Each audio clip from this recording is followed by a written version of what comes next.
임신했다고 그렇게 못 견뎌? 나도 임신 중인데 참고 있잖아. 저는 32살 결혼 3년 차 며느리입니다. 저는 3년 전에 결혼했습니다. 남편을 만난 건 소개팅을 통해서였어요. 첫인상은 좋았습니다. 차분하고 성실해 보였고 무엇보다 저를 존중해 주는 것 같았습니다. 1년 정도 연애를 했고 그 기간 동안 큰 문제는 없었습니다. 물론 시댁을 방문했을 때 약간의 불편함은 있었죠. 시어머니가 조금 까다로운 편이셨지만 그래도 참을만 했습니다. 결혼하면 괜찮아지겠지. 시간이 지나면 친해지겠지. 그렇게 생각했습니다. 그리고 결혼식을 올렸습니다. 많은 사람들이 축하해줬고 저도 행복했습니다. 신혼여행도 다녀왔습니다. 일주일간의 짧은 여행이었지만 정말 행복한 시간이었습니다. 그때만 해도 저는 몰랐습니다. 제 앞에 어떤 지옥이 기다리고 있는지. 결혼 준비를 하던 시절 남편과 저는 전세로 시작하기로 했죠. 하지만 막상 결혼 준비를 하다 보니 돈이 생각보다 많이 들었습니다. 예식장 비용, 예물, 혼수. 저희 둘이 모은 돈으로는 부족했습니다. 그때 시아버지가 제안하셨습니다. 민호야, 처음엔 우리 집에서 살면서 돈 좀 모아라. 그러다 애 낳으면 너희 분가해라. 그쯤 되면 우리는 시골로 내려가고 이 집 팔아서 집 사는데 5억 보태줄게. 5억. 큰 돈이었습니다. 남편이 제게 물었습니다. 지연아, 어떻게 생각해? 일단 우리 집에서 살면서 돈 모으다가 나가는 거. 저는 고민했습니다. 시댁과 합가라니. 불편할 것 같았습니다. 하지만 5억이라는 돈은 컸습니다. 그리고 일시적이라고 했으니까요. 12년만 있다가 나가면 되는 거지. 응, 애 낳으면 바로 나가는 거야. 알았어. 그럼 그렇게 하자. 저는 그렇게 합가를 결정했습니다. 1년만 참자. 그 사이 돈 모으고 아기 낳으면 나가는 거야. 시아버지도 결혼식 당일 다시 한번 약속하셨습니다. 지연 씨, 우리 집이 좀 좁긴 한데 이해해줘요. 애 낳으면 바로 분가시켜줄게. 집 살 때 5억은 내가 보탠다. 정말요? 당연하지. 우리 며느리인데. 내가 약속한다. 저는 그 약속을 믿었습니다. 아니, 믿고 싶었습니다. 그래서 기대를 품고 합가를 시작했습니다. 지금 생각하면 그때가 모든 불행의 시작이었습니다. 합가 생활이 시작됐습니다. 처음 일주일은 괜찮았습니다. 시어머니도 저를 배려해 주시는 것 같았고 시아버지도 친절하셨습니다. 하지만 그것도 잠시뿐이었습니다. 일주일이 지나자 모든 게 바뀌었습니다. 어느 날 아침이었습니다. 저는 출근 준비를 하고 있었습니다. 저는 프리랜서 디자이너로 일하고 있었거든요. 그런데 시어머니가 부엌으로 오셨습니다. 지연아, 설거지 안 했네? 아, 제가 지금 출근 준비 중이라. 출근 준비는 무슨? 설거지부터 하고 가야지. 집에서 일하는 거면 시간 조절되잖아. 저는 할 말이 없었습니다. 그날부터 저는 집안일을 도맡아 하게 됐습니다.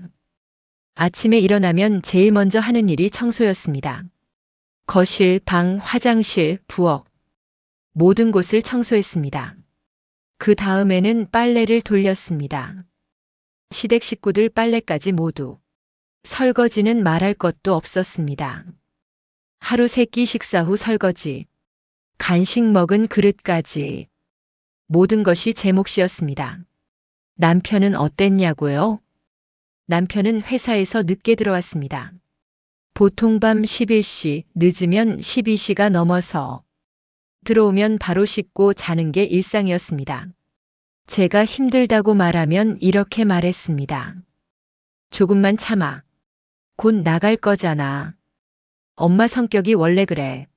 나도 어릴 때 그렇게 자랐어. 프리랜서라서 시간 조절되잖아. 나는 회사 나가야 하는데. 저는 점점 말을 아끼게 됐습니다.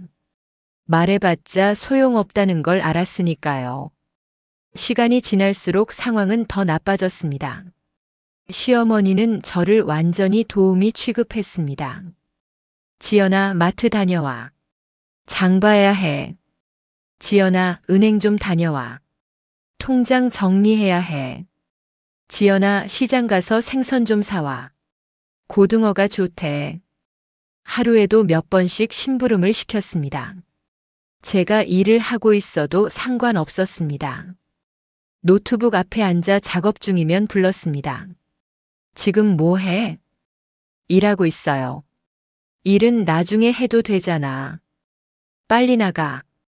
저는 저장도 못하고 나가야 했습니다.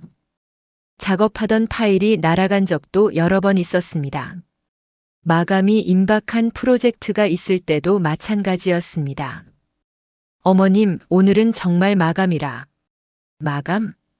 그거 미루면 되잖아. 지금 당장 필요한 게 있다고. 결국 저는 클라이언트에게 양해를 구해야 했습니다. 신뢰도가 떨어졌고 일감도 줄어들었습니다. 하지만 시댁에서는 아무도 신경 쓰지 않았습니다. 집에서 노는데 뭐가 바빠?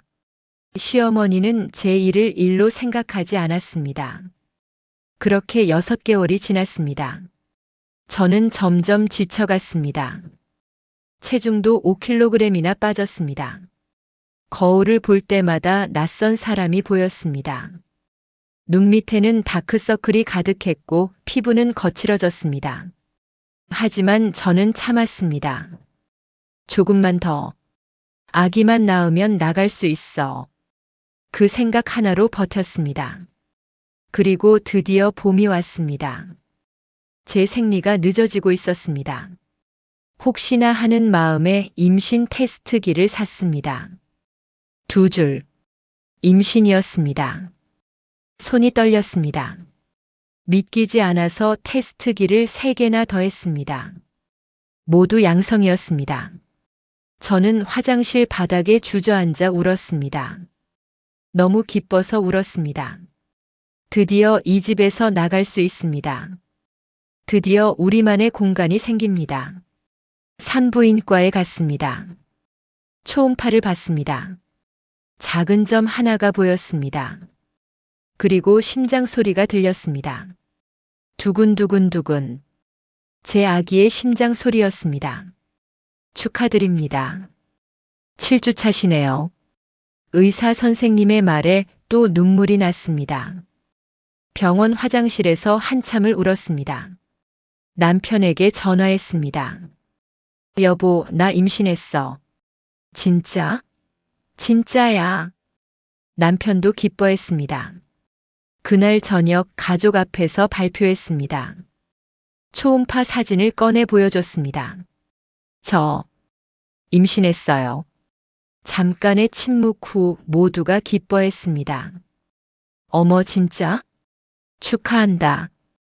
우리 손주 보겠네. 시아버지가 웃으시며 말씀하셨습니다. 드디어 할아버지 되는구나. 좋아. 그날 밤 저는 정말 행복했습니다. 이제 곧 나갈 수 있다. 우리 가족만의 공간이 생긴다. 5억을 보태주신다고 하셨으니까 좋은 집을 구할 수 있겠다. 그렇게 생각하며 잠들었습니다. 하지만 그 행복은 3일밖에 가지 못했습니다. 3일 후 일요일 아침이었습니다. 시어머니가 거실에서 일어나시다가 비틀거렸습니다. 어지러워. 그대로 쓰러지셨습니다. 어머니. 시아버지가 달려갔고 저와 남편도 급히 다가갔습니다. 119를 불렀습니다. 앰뷸런스가 왔고 시어머니를 실었습니다. 병원 응급실. 저희는 모두 밖에서 기다렸습니다. 1시간쯤 지났을까요? 의사 선생님이 나오셨습니다. 보호자분 계세요? 시아버지가 앞으로 나갔습니다. 제가 남편입니다. 아, 네. 축하드립니다. 예. 부인께서 임신하셨네요. 5주 정도 되신 것 같습니다. 그 순간 세상이 멈춘 것 같았습니다. 시아버지는 입을 벌린 채 서 계셨습니다. 남편은 눈이 휘둥그레졌습니다. 엄마가 임신? 저는 뒤에서 조용히 서 있었습니다. 믿을 수가 없었습니다. 시어머니가 임신이라고. 55세인데? 의사 선생님이 계속 말했습니다. 고령 임신이라 조심하셔야 합니다. 정기적으로 검사 받으시고 무리하시면 안 됩니다. 시아버지가 멍하니 고개를 끄덕였습니다. 그리고 모두가 시어머니에게로 몰려갔습니다. 병실로 들어갔습니다. 시어머니가 누워 계셨습니다. 여보, 임신이래요. 시어머니의 눈에도 눈물이 고였습니다. 어머, 정말. 모두가 시어머니를 축하했습니다. 저는 병실 구석에 서 있었습니다. 아무도 저를 돌아보지 않았습니다. 3일 전 제가 임신을 발표했을 때보다 훨씬 더 큰 축하가 쏟아졌습니다. 저는 그 자리에서 혼자 남겨진 기분을 느꼈습니다. 제 임신은 이미 과거의 일이 돼버렸습니다. 그날부터 집안 분위기가 완전히 바뀌었습니다. 시어머니가 모든 관심의 중심이 됐습니다. 엄마, 오늘 컨디션 어때요? 뭐 먹고 싶은 거 없어요? 병원 언제 가세요? 남편도 시아버지도 모두가 시어머니만 걱정했습니다. 저는 자연스럽게 뒤로 밀려났습니다. 그리고 입덧이 시작됐습니다. 저는 임신 8주 차부터 입덧이 시작됐습니다. 아침에 눈을 뜨면 구역질이 올라왔습니다. 물을 마셔도 토했습니다. 밥 냄새만 맡아도 토했습니다. 하루에 5번씩 화장실을 들락거렸습니다. 체중이 3kg이나 빠졌습니다. 하지만 시어머니도 입덧이 심했습니다. 고령 임신이라 더 심하다고 했습니다. 온갖 냄새에 예민해졌습니다. 거의 누워서만 생활하셨습니다. 그리고 그 스트레스가 전부 제게 향했습니다. 어느 날 아침 저는 제가 먹을 미역국을 끓이고 있었습니다. 임신부에게 좋다고 해서요. 시어머니가 방에서 나오셨습니다. 코를 막으시며 인상을 쓰셨습니다. 그 냄새가 뭐야? 미역국이요. 미역국? 그 냄새 때문에 토할 것 같아. 당장 창문 열어. 네. 저는 창문을 열었습니다. 11월이었습니다. 추운 바람이 들어왔습니다. 내 반찬 냄새 때문에 토할 것 같다. 아침에 내가 먹은 냄새가 집안에 남아서 숨도 못 쉬겠어. 임신했다고 누워있지 마. 나도 임신했어. 나는 더 힘들어. 저도 입덧이 심했습니다. 저도 구역질이 올라왔습니다. 저도 아무것도 먹을 수가 없었습니다. 하지만 그런 저의 고통은 아무도 보지 않았습니다. 시어머니는 제 앞에서 자신의 임신만 계속 강조했습니다. 나는 고령이라서 조심해야 해.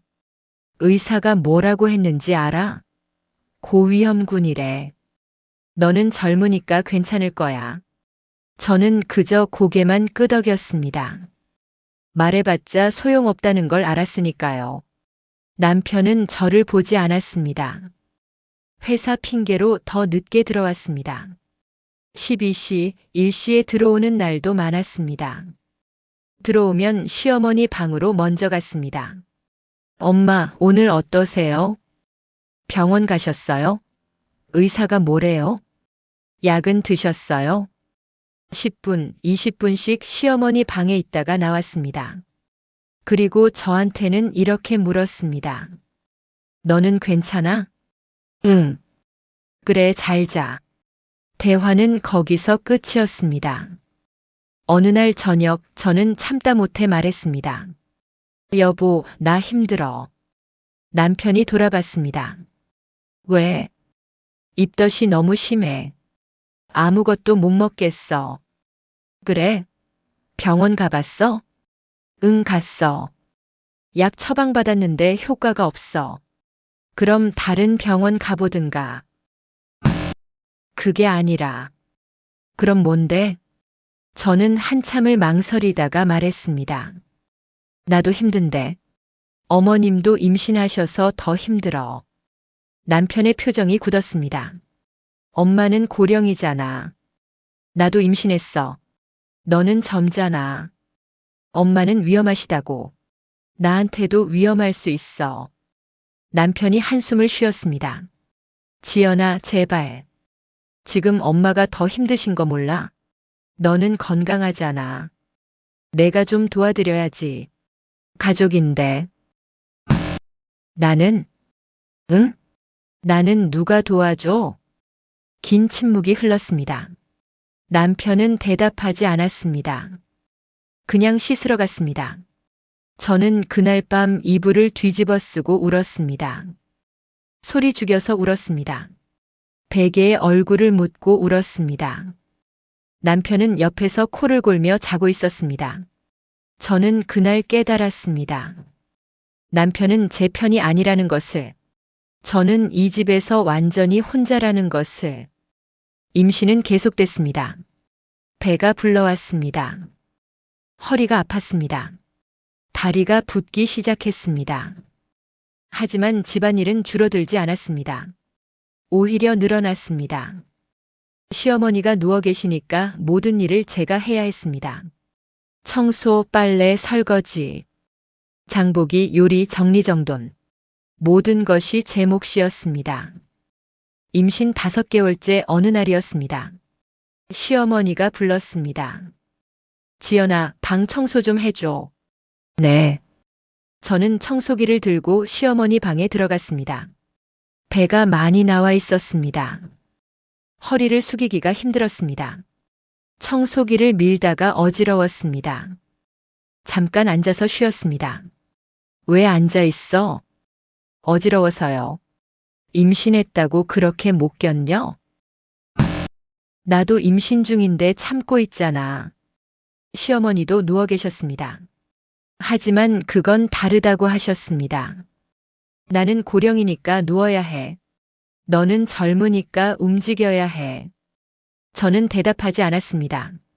다시 청소기를 들었습니다. 시간은 빠르게 흘렀습니다. 제 출산 예정일이 다가왔습니다. 저는 한 달 먼저 출산할 예정이었습니다. 시어머니보다 한 달 먼저요.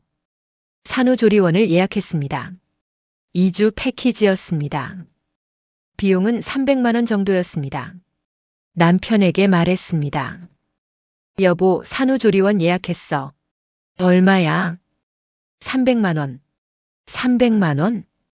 남편이 놀란 표정을 지었습니다. 좀 비싸다. 다른 데 알아봐. 여기가 제일 저렴한 곳이야. 그래도 비싸네.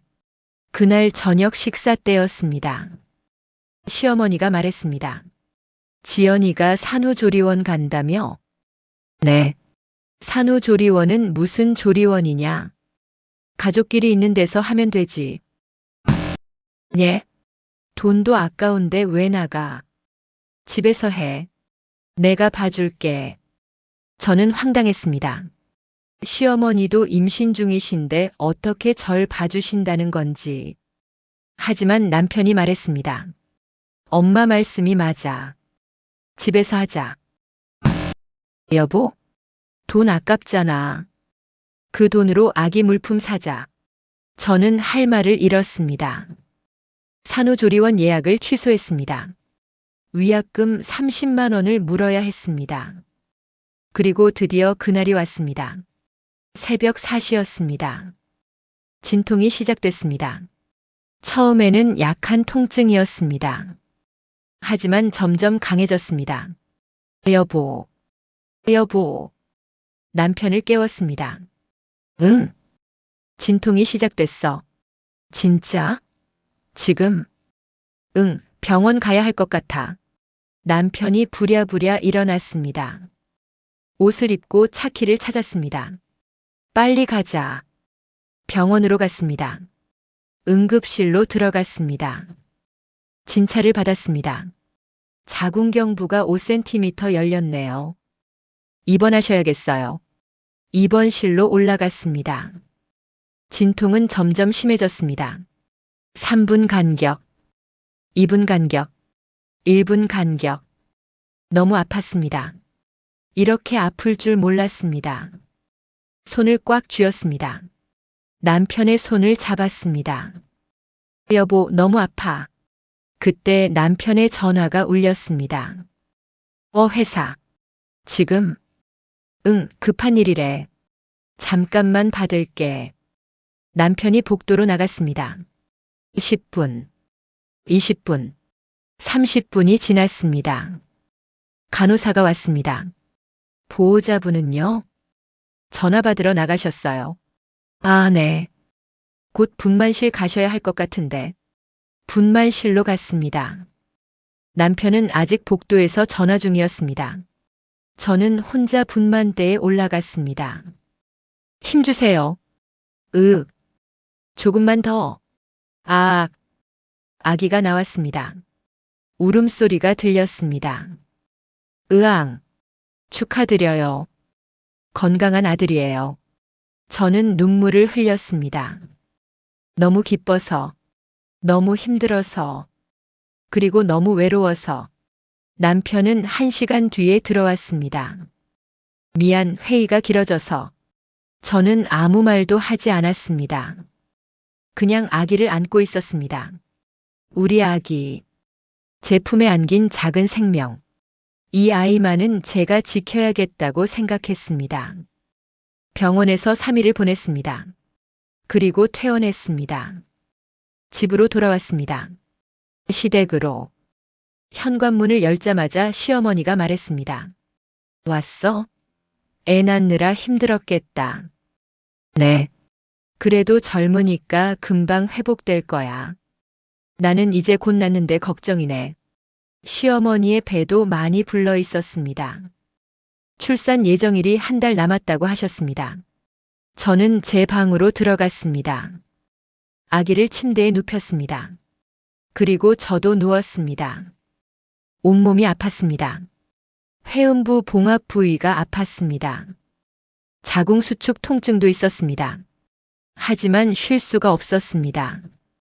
아기가 울었습니다. 으앙, 으앙.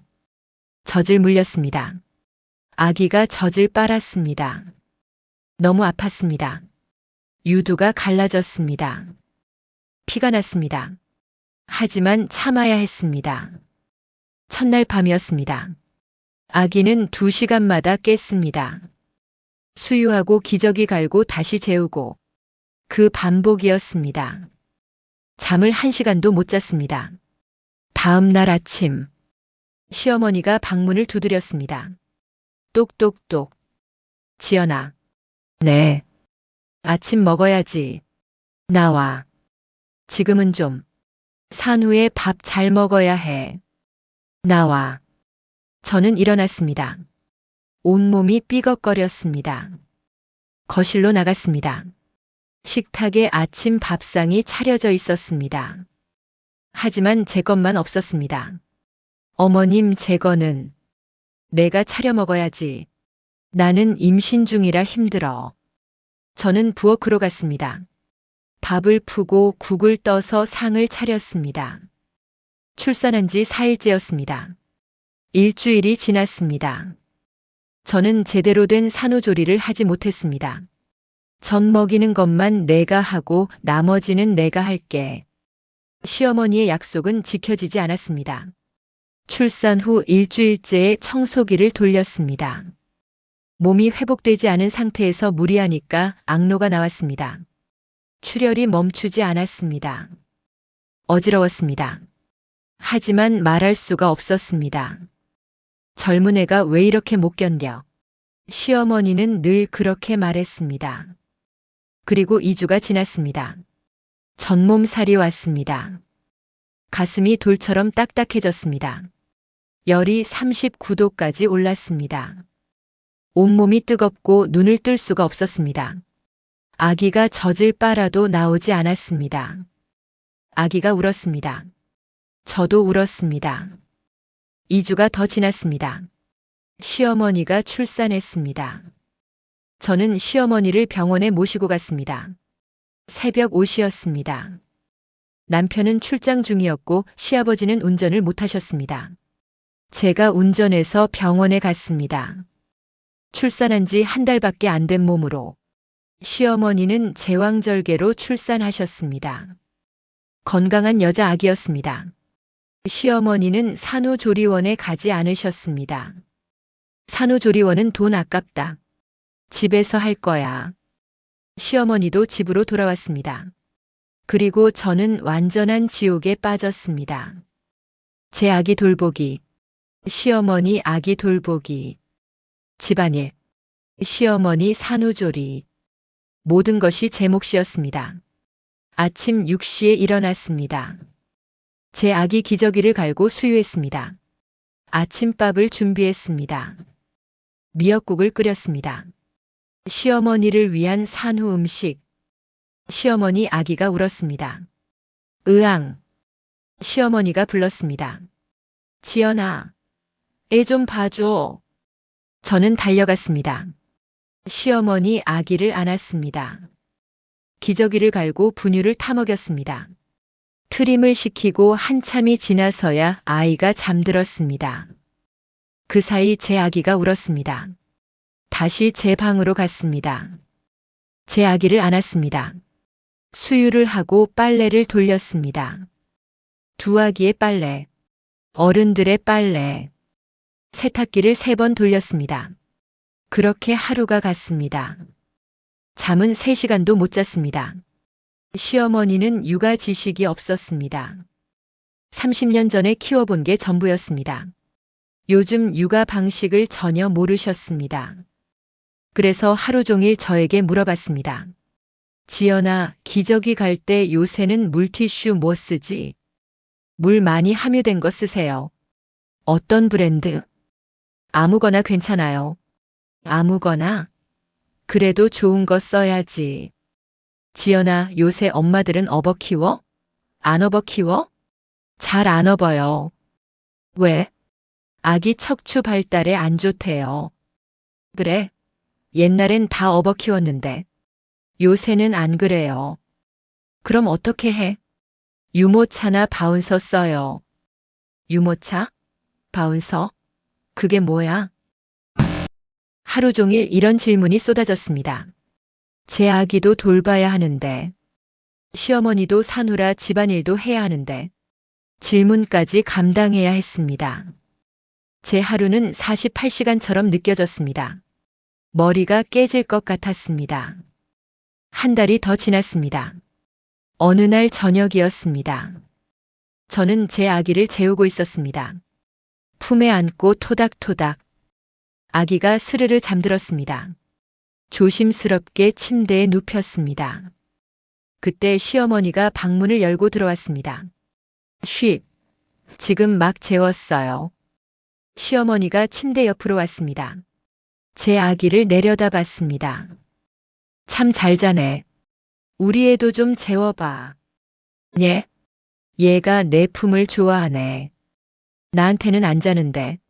시어머니가 자기 아기를 제 팔에 안겼습니다. 어머님, 저 지금 제발 좀 도와줘. 나 정말 힘들어. 시어머니가 나가셨습니다. 저는 시어머니의 아기를 안고 있었습니다. 제 품에서 자는 시어머니의 아기. 그날 밤 저는 잠이 오지 않았습니다. 우리 애, 내 품, 경계가 사라지고 있었습니다. 제 아기와 시어머니의 아기 사이의 경계. 모든 것이 흐릿해졌습니다. 거울을 볼 때마다 저는 제가 누구인지 알 수 없었습니다.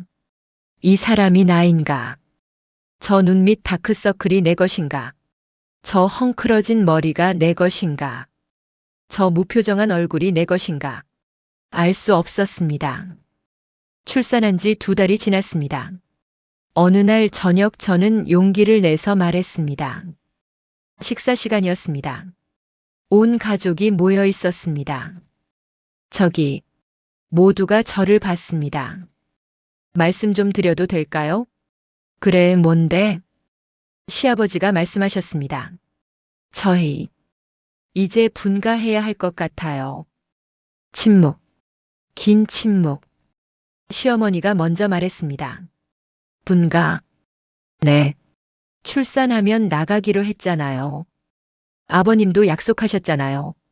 5억 보태주신다고. 시아버지가 난처한 표정을 지었습니다. 그게 상황이 좀 바뀌었잖아. 무슨 상황이요? 엄마가 출산하셨잖아. 그게 저랑 무슨 상관이에요? 시어머니가 화를 냈습니다. 상관없어. 다 가족인데? 저도 가족이에요. 근데 저는 사람 취급도 못 받았어요. 뭐? 산후조리도 못했어요. 출산하고 일주일 만에 청소하고 집안일 했어요. 지금도 두 아기를 혼자 돌보고 있어요. 그런데 언제까지 여기 있어야 해요? 시어머니가 떨리는 목소리로 말했습니다. 지금 이사 나가는 건 말도 안 된다. 우리 애 돌될 때까지는 너희가 있어야 한다. 저는 믿을 수가 없었습니다. 돌이요? 1년이요? 그래. 제 아기는요? 내 아기는 내가 키우면 되잖아. 남편에게 물었습니다. 여보, 이게 맞는 것 같아? 남편은 대답하지 않았습니다. 그냥 밥을 먹고 있었습니다. 여보, 지금은 아닌 것 같아. 뭐? 엄마 말이 맞아. 조금만 더 있자. 저는 그날 남편을 다시 봤습니다. 이 사람은 제 편이 아니었습니다. 이 사람은 영원히 엄마 편이었습니다. 분가 약속은 그렇게 사라졌습니다. 5억의 약속도 사라졌습니다. 희망도 사라졌습니다. 그 후로 일주일이 지났습니다. 저는 점점 무너지고 있었습니다. 잠을 하루에 3시간도 못 잤습니다. 밥도 제대로 못 먹었습니다. 샤워도 3일에 한 번 겨우 했습니다. 거울을 보면 귀신 같은 제 얼굴이 보였습니다. 어느 날 오후였습니다. 두 아기가 동시에 울었습니다. 으앙, 으앙. 저는 제 아기를 안았습니다. 수유를 했습니다. 시어머니 아기가 계속 울었습니다. 시어머니가 방에서 나오셨습니다. 지연아, 우리 애 좀 봐줘. 지금 제 아기 수유 중이에요. 그럼 빨리 해. 우리 애 울잖아. 수유를 마쳤습니다. 시어머니 아기를 안았습니다. 분유를 탔습니다. 먹였습니다. 그런데 아기가 토했습니다. 온 옷에 분유가 묻었습니다. 아, 제 아기가 또 울었습니다. 기저귀를 갈아야 했습니다. 저는 그 자리에 주저앉았습니다. 쓰레기통 옆에 힘이 하나도 없었습니다. 눈을 뜨고 있는 것조차 힘들었습니다. 시어머니가 부엌으로 들어왔습니다. 저를 보더니 말했습니다. 젊은 애가 왜 이렇게 못 견뎌? 육아는 다 그렇게 하는 거야. 나도 너 시아버지 애들 키웠어. 그때는 더 힘들었어. 저는 그 말에 눈물이 쏟아졌습니다. 나는 힘들지 않냐고. 뭐? 저는 사람이 아니에요? 무슨 소리야? 산후조리도 못했어요. 두 아기를 돌보고 있어요. 집안일도 다 하고 있어요. 그런데 젊다고 괜찮다고만 하시잖아요. 시어머니가 당황한 표정을 지었습니다. 남편이 그때 퇴근해서 들어왔습니다. 이 광경을 봤습니다. 하지만 아무 말도 하지 않았습니다. 그저 불편한 표정으로 서 있었습니다. 저는 그 순간 깨달았습니다. 이 집에서 제 존재는 사람이 아니라 도구라는 것을. 편리하게 쓸 수 있는 노동도구. 그날 밤 저는 화장실에 숨어서 친구에게 전화했습니다. 제 유일한 친구 은혜에게 작은 목소리로 속삭였습니다. 은혜야, 지연아, 왜 이렇게 늦게 전화해? 목소리 왜 그래? 나 못 살겠어. 뭔 일이야? 저는 모든 걸 말했습니다. 합가 이야기, 시어머니의 임신, 두 아기 돌보기, 산후조리 실패, 분가 약속 파기, 모든 것을. 눈물이 멈추지 않았습니다. 은혜가 분노했습니다. 그게 말이 돼. 지연아, 너 당장 나와야 해. 어떻게? 아기가 있는데. 내 아기는 내가 데리고 나와야지. 시어머니 아기는 시어머니가 키워야지. 왜 내가 키워? 남편이 허락 안 해. 허락? 너 노예야? 지연아, 제발 정신 차려. 나 집으로 갈게. 내가 데리러 갈게. 아니야. 괜찮아. 괜찮긴 뭐가 괜찮아. 은혜야, 나 괜찮아. 조금만 더 버티면 돼. 거짓말이었습니다. 전혀 괜찮지 않았습니다. 하지만 친구를 걱정시키고 싶지 않았습니다. 전화를 끊었습니다. 거울을 봤습니다. 낯선 사람이 보였습니다. 눈은 충혈됐고 얼굴은 헬쑥했습니다. 머리는 헝클어졌고 입술은 갈라졌습니다. 이게 나인가? 지금도 저는 이 집에 있습니다. 여전히 두 아기를 돌보고 있습니다. 제 아기 울음과 시어머니 아기 울음 사이에서 하루를 버팁니다. 합가의 약속은 사라졌습니다. 남편의 약속도 사라졌습니다. 5억의 약속도 사라졌습니다. 분가의 꿈도 사라졌습니다. 저는 매일 밤 생각합니다. 나는 어디로 가야 할까? 나는 무엇을 믿어야 할까? 나는 이렇게 살아도 되는 걸까? 하지만 답은 나오지 않습니다. 그저 하루하루를 버틸 뿐입니다. 내일이 오면 또 두 아기를 돌볼 것입니다. 집안일을 할 것입니다. 시어머니의 질문에 답할 것입니다. 그렇게 살 것입니다. 언제까지요? 모르겠습니다. 출구가 보이지 않습니다. 이 터널은 끝이 없는 것 같습니다. 혹시 여러분 중에 비슷한 경험을 하신 분이 계신가요? 저만 이런 건 아니겠죠? 누군가는 이 상황을 이해해 주겠죠? 여러분의 이야기도 듣고 싶습니다. 댓글로 남겨주세요. 긴 이야기 들어주셔서 감사합니다.